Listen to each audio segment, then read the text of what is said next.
Timoteo 1:7. Dios no nos ha dado un espíritu de temor, sino de poder, de amor y de dominio propio. En este tiempo no hay que tener temor a pesar de lo que esté pasando. El que está agarrado de Dios mantiene la paz, mantiene la calma, no cae en pánico y tiene esperanza de que esto va a pasar.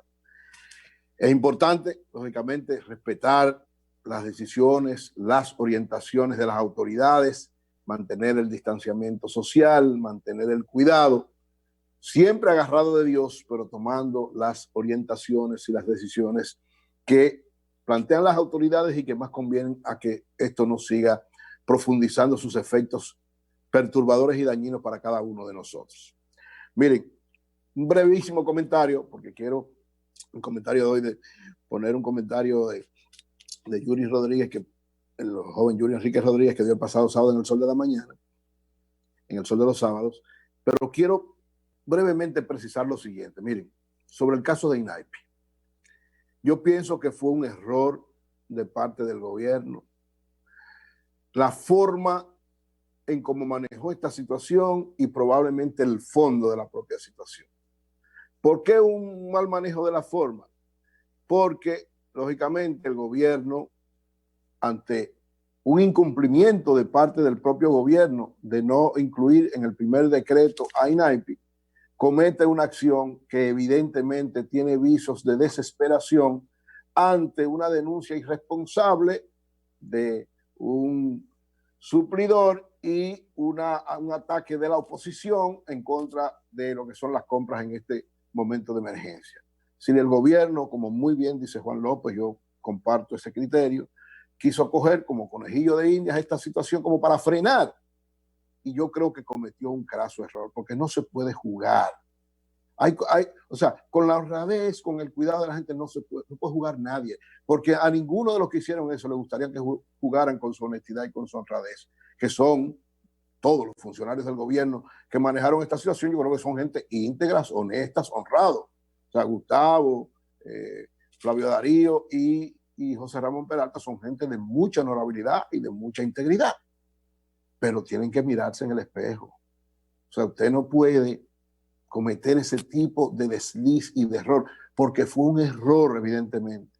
No es verdad que ni Berlinesa, ni Juan López, supongo que todo el otro equipo, pero yo defiendo los dos que conozco bien, ni tiene necesidad de cometer actos de corrupción, ni de empañar, ni de esconder actos de corrupción. No es verdad. Los que conocen a estas dos personas, yo siempre reitero, en el caso de Berlinesa por una situación muy especial y en el caso de Juan López por un historial muy especial de los que lo conocemos. Entonces es una pena que el gobierno haya caído en ese error. Para mí fue una acción fruto de una situación política que lo presionó y lo llevó a cometer ese error. Ojalá lo reconozcan, ojalá, porque cuando uno reconoce un error, cuando uno es humilde y sabe que cometió un error y actúa de manera diferente, eso lo engrandece. O, de lo contrario, si creen que es verdad, que entonces procedan en consecuencia, someter a la justicia a esta gente. Yo le preguntaba a Juan López, ¿tú tienes miedo de ir a la justicia? Claro que no. Yo dice, hay algunos errores administrativos, es cierto, por presión. No fuimos nosotros que lo cometimos. Es decir, fue una presión que nos tenían encima. Pero bueno, fueron errores, es verdad. Ahora, no corrupción. Es muy diferente. Absoluta y totalmente diferente. Ojalá, yo sé que hay una actitud de parte del gobierno de evitar que en estas circunstancias, ¿verdad?, sucedan cosas que no deben suceder, como debe ser siempre. Pero también desde el propio gobierno hay cosas que no deben suceder. Y esta es una de esas. O sea, usted no puede, por una situación que a final de cuentas ni siquiera habían, desde mi punto de vista, no hubo una real demostración. Hubo más una reacción ante una presión que una verdadera investigación. Y ojalá que esta situación sea reconocida, que se cometió un error y se reconozca ese error y ese entuerto sea rectificado. Ojalá que sea así. Finalmente, miren, quiero dar el tiempo que me queda de mi comentario para poner un comentario de Yuri Enrique Rodríguez, que es miembro del equipo del Sol de los Sábados, un joven sumamente preparado, muy preparado, del equipo de jóvenes que está en ese programa de los sábados, graduado de licenciado en Derecho de la Pucamaima, con posgrados en Francia, en Inglaterra, muchachito muy preparado.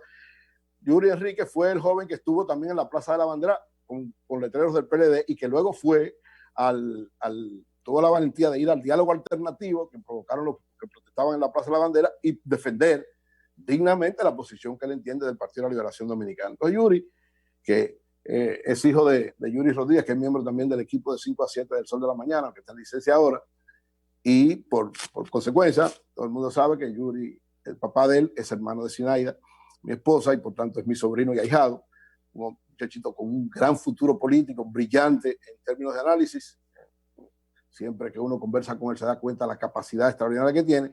Y este fin de semana hizo un comentario, que fue un análisis al discurso de Luis Abinader, que yo creo que tiene una vigencia y una particularidad muy especial. Es un comentario muy brillante, sopesado, bien analítico, sobre diversos elementos que tienen que ver con la situación crítica que estamos viviendo y con las posiciones de los diversos actores políticos. Yo quiero darle paso, Jovita, a este comentario de Yuri Rodríguez como parte de lo que sería mi comentario del día de hoy. Adelante, Jovita.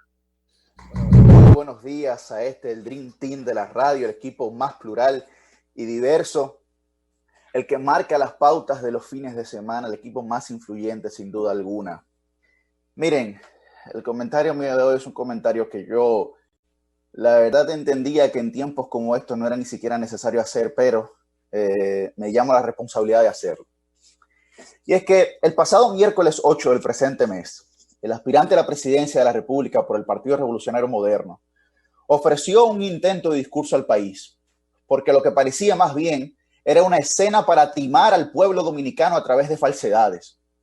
Mediante este comentario recapitularé a través de citas literales lo que se dijo en ese discurso y lo desmontaré con lo que ha ocurrido, es decir, con los hechos. Todo el discurso transcurrió en un tono de estridencia, pero era normal que así ocurriera, por la notoria desesperación que tiene el PRM y su candidato. ¿Saben por qué?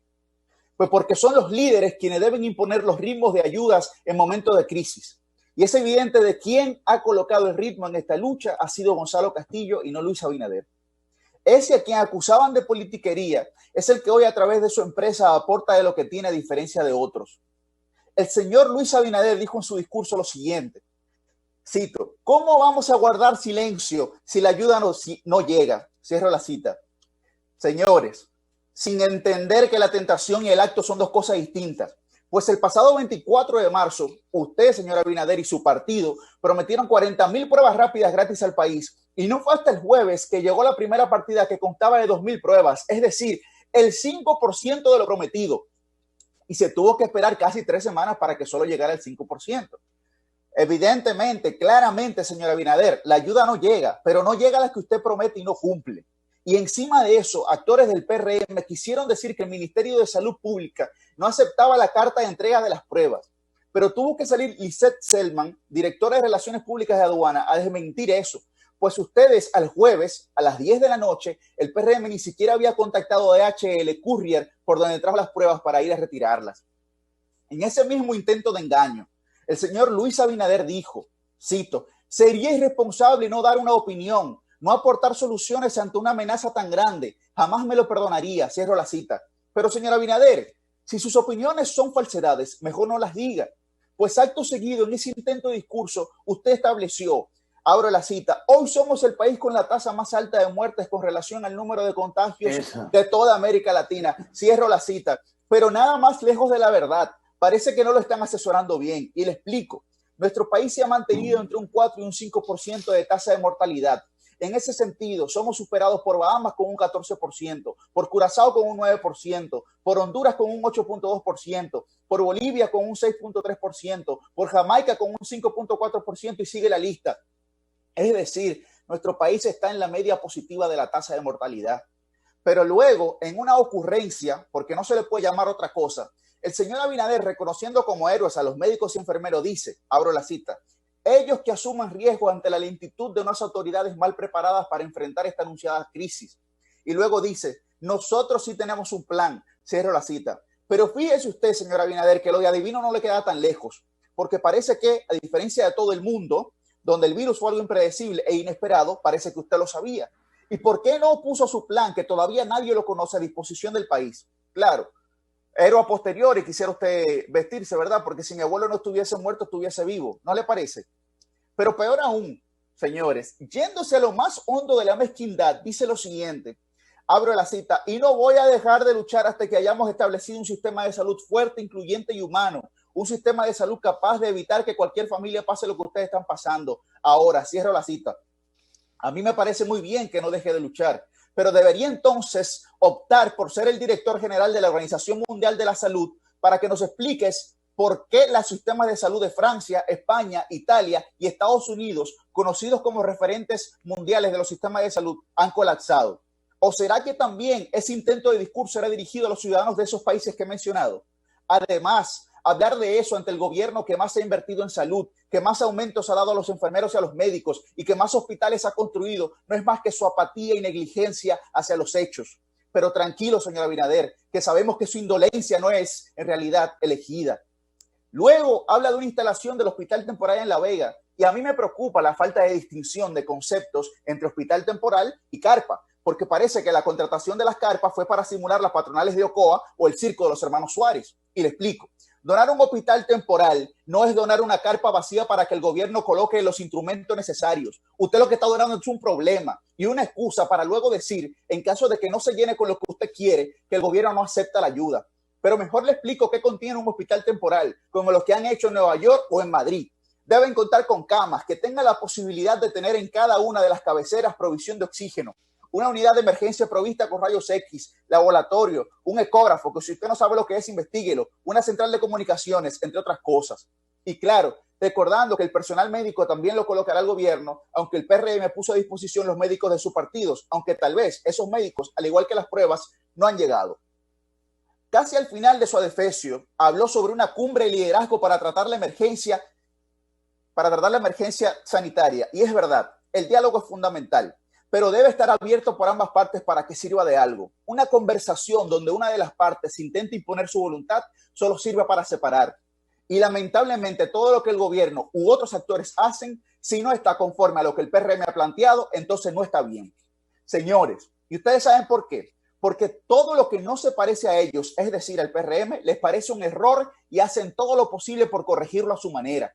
Como es normal, nadie quiere hablar con gente que no practica lo que predica, es decir, que se visten de tolerantes cuando no lo son. Y me queda algo claro, lo más difícil de la democracia es ser demócrata. Y dentro de ese mismo diálogo, señores, ellos pretendían un acuerdo político para reprogramar las elecciones, pero ni siquiera han sido capaces de enviar su posición oficial ante la Junta Central Electoral en el plazo establecido. De nuevo están jugando de forma desleal y deshonesta con la población dominicana, timándonos a nosotros, tomándonos el pelo. Señores de la oposición, sabemos que su proyecto político es un barco a la deriva, una cansada embarcación hacia las rocas. Sabemos que el vértigo del mareo ha dejado en suspenso toda su actividad mental y no pueden ni siquiera pensar, porque el que se vanagloria de su capacidad de persuasión debería conocer la facultad persuasiva del silencio, porque usted habló mucho del silencio en su discurso y debió quedarse callado. Es una pena que no entren en su mente, porque la mente entrenada responde mejor. De igual forma, la voluntad también se entrena como un músculo en el gimnasio, dejando de lado la queja y la autojustificación. Pero está claro que la ignorancia provoca la parálisis de la voluntad. Entiendan que un líder vale más por lo que hace que por lo que dice. No pretendan, con esa rutinaria descalificación de la función pública, que es por demás abusiva, injusta y sin fundamentos, querer situarnos en un escenario que parece el de un síndrome colectivo de pánico. Yo sé que tienen ansiedad, señores de la oposición, pero en la historia del pensamiento psicoanalítico, la ansiedad se describe como una forma de miedo que carece de objeto de referencia. Han entendido que la capacidad de iniciativa resulta decisiva en la confrontación política, como lo ha demostrado Gonzalo Castillo. ¿Y saben por qué? Porque el propio Aristóteles afirmó que el principio es más de la mitad del todo y al principio no hicieron nada. Y ya ustedes están cerca de su fin, aunque no debería preocuparles, señores de la oposición, porque como bien dijo Friedrich Nietzsche, algunos hombres nacen póstumos, o en este caso, JM, algunos proyectos políticos.